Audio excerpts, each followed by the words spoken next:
gotta tell you guys, FHA is the new subprime. No, FHA was always the subprime. Even back in 2008, they were performing worse than subprime loans. Do we have subprime loans now? Well, wait till you watch our show and you tell me, because here is a sign of the times to come. Did you know, and as you can see from this graph, the Google search for sell my home is at a 5-year high. You have to understand, winter is wrapping up, guys. This is spring training for spring markets for loan officers and real estate agents. It's time for you guys to report. Now, as you can see from this graph, foreclosures on FHA deals are up 300% in the past 4 months in Phoenix. That is absolutely crazy. Now we have to look away from the Phoenix market because this is not a traditional market that we're in. Look to states that are heavy in federal workers, like for instance, the Washington, D.C. area. Now we're starting to see a surge in home listings there. Now some articles are downplaying this point, but it's absolutely going to happen and have an effect.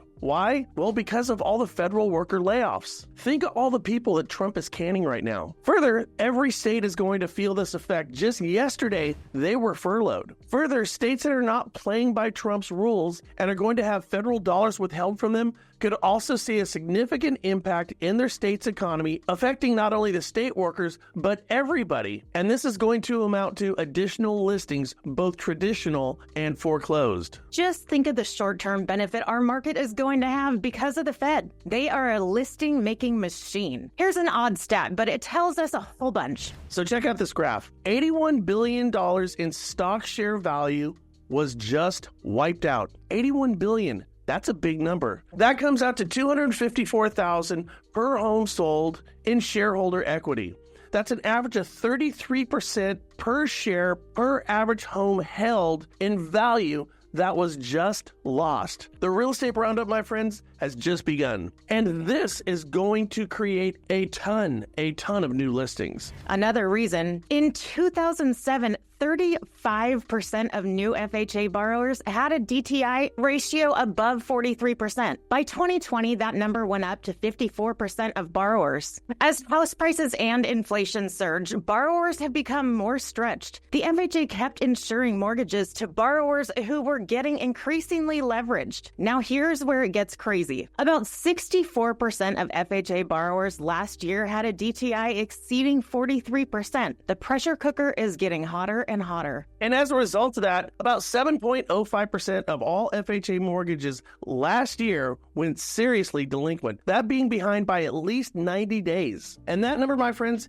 is higher than it was in 2008. So what's coming up next? See, under the guise of COVID relief, this is crazy. Under the guise of COVID relief, the Biden administration masked the growing troubles in the housing market by paying off borrowers and mortgage servicers to prevent foreclosures. And that didn't even help his re-election bid. So get this, of the 52,531 FHA mortgages last year that went seriously delinquent within the first year, 54,000, only nine resulted in foreclosures. You see, under the Trump administration, those are all going to get foreclosed on.